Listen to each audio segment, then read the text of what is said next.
ಆಚಿ ಮಸಾಲ. ಎಂತ ಅಡಿಗೆಯ ರುಚಿಯಾಗೋ ರಹಸ್ಯವು 20 ರೂಪಾಯಿ.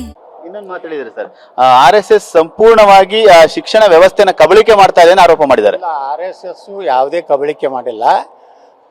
RSS ಆಗಲಿ BJP ಆಗಲಿ ವಾಸ್ತವಿಕವಾದಂಥ ಇತಿಹಾಸವನ್ನು ದೇಶದ ಜನರು ಮುಂದಿಡ್ತಾ ಇದೆ. ಅದು ಅವರಿಗೆ ಈ ರೀತಿ ಬರೀ ಗಾಂಧಿಯನ್ನು ಹೊಗಳಿದ್ದು, ನೆಹರೂನು ಹೊಗಳಿದ್ದು, ಅಕ್ಬರ್ನ ಹೊಗಳಿದ್ದು, ಔರಂಗಜೇಬನ ಹೊಗಳಿದ್ದು, ಇಂಥ ಇತಿಹಾಸ ನಮ್ಗೆ ಕಲಿಸಿದ್ದಾರೆ. ಬರೀ ಗಾಂಧಿ ನೆಹರುವಿಂದ ಈ ದೇಶಕ್ಕೆ ಸ್ವಾತಂತ್ರ್ಯ ಸಿಗಲಿಲ್ಲ.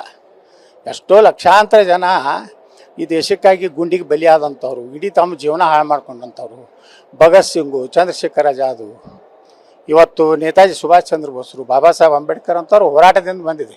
ಬರೀ ಹಳ್ಳಿ ಮೆಳ್ಳಿ ಗಾಂಧಿ ನೆಹರು ಬಿಟ್ಟರು ಕಾಂಗ್ರೆಸ್ನವ್ರಿಗೆ ಉದ್ಯೋಗ. ವಿದ್ಯಾರ್ಥಿಗಳ ಪ್ರತಿಭಟನೆಯನ್ನು ಹತ್ತಿಕ್ಲಾಗ್ತಿದೆ, ಹಲ್ಲೆಗಳು ನಡೀತಾ ಇದೆ, ದೃಶ್ಯಗಳು ನಾವು ಕೂಡ ವೈರಲ್ ಆಗ್ತಾ ಇರೋದು ನೋಡ್ತಾ ಇದ್ದೀವಿ. ಇದಕ್ಕೆ ಯಾರು ಹೊಣೆ? ಈಗ ಹೊಣೆ ಯಾರು ಅಂತ ಹೇಳಿ ಹಾಗಾದ್ರೆ ನೋಡಿ, ಈಗ ಯಾಕೆ ಕಲ್ಲು ಒಗೆಯುವಂಥದ್ದು, ಬೆಂಕಿ ಹಚ್ಚುವಂಥದ್ದು ಪೊಲೀಸರ ಮೇಲೆ? ಅವರು ಮನುಷ್ಯರಲ್ಲ ಪೊಲೀಸರು. ಅವರು ಬಡವರಿದ್ದಾರೆ, ಪೊಲೀಸರಾಗಿರ್ತಾರೆ. ಏನು ರಾಹುಲ್ ಗಾಂಧಿ ಆಗಿದ್ದಾನ ಅಥವಾ ರಾಹುಲ್ ಗಾಂಧಿನ ಮಗ ಆಗಿದ್ದಾನ? ಮಗ ಅದಾನೋ ಇಲ್ಲೋ, ಈಗ ಅದನ್ನೋ ಒಂದು ನಡೆದಿದೆ. ಅವ್ನ ಮಗ ಅದಾನೆ, ಅವ್ನದು ಏನೇನೋ ಇತಿಹಾಸ ಈಗ ಹೊರಬೀಳ್ತಾ ಇದೆ. ನಾ ಹೇಳ್ತೀನಿ, ಇಂಥವ್ರು ದೇಶದ್ರೋಹಿಗಳಿಗೆ ಮಟ್ಟ ಹಾಕಲೇಬೇಕು. ಅದು ಯಾವುದೇ ಹಂತಕ್ಕೆ ಹೋದ್ರೂ ಪರವಾಗಿಲ್ಲ. ದೇಶದ್ರೋಹಿ ಘೋಷಣೆ ಕೂಗೋರು, ಅವ್ರು ಯಾರು ಪಾರ್ಲಿಮೆಂಟ್ ಮೇಲೆ ದಾಳಿ ಮಾಡೋದಂಥವ್ರನ್ನ ಅವ್ರು ಜಿಂದಾ ಹೈತ್ ಅನ್ನೋಂಥದ್ದು ಘೋಷಣೆಯನ್ನು ಕೂಗ್ತಾರೆ. ಮತ್ತು ಕಲ್ಲು ತುಂಬಿಕೊಂಡು ಇವತ್ತು ಲಾರಿಗಟ್ಟಲೆ ಇವತ್ತು ಕಲ್ಲು ತೊಗೊಂಡು ಬಂದಿದ್ದಾರೆ. ಅಂದರೆ ಇದು ಎಲ್ಲಿದು ಬತ್ತು? ಮತ್ತು ಉಳಿದು ಅಲ್ಲಿ ಯುವಕರೇ ಇಲ್ಲ. ಎಲ್ಲ ದಡ್ಡ ನನ್ನ ಮಕ್ಕಳು, ಕೆಲಸಕ್ಕೆ ಬರಲಾರ್ದವರು, ಗುಂಡಾಗಳು, ಮುಸ್ಲಿಮರು ಅಲ್ಲಿ ಬಿರಿಯಾನಿ ಹಂಚ್ತಾ ಇದ್ದಾರೆ.